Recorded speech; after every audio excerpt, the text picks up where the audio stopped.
سه تا گونه از پرنده ها رو گرفتیم، نمونه برداری کردیم از قلب و کبد و با کلیهشون مثل سازمان.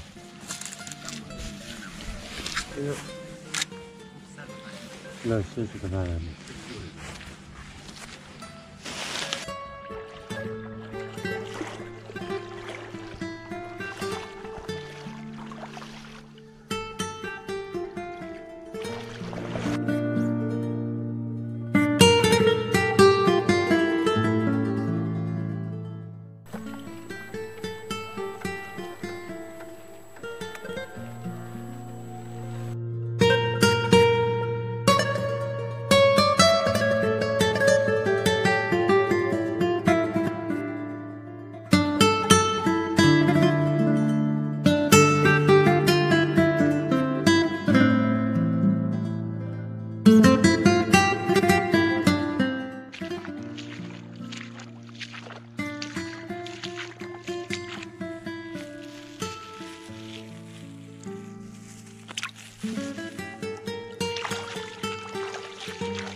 پرنده‌ای که تلف شده رو تقریبا بچه جمع‌آوری کردن.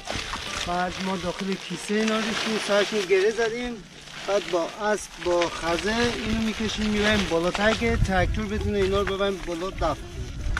بعد تقریبا فکر کنم بالای 40 خوردی کیسه فقط تعلم بودیم بالا جمع‌آوری شد.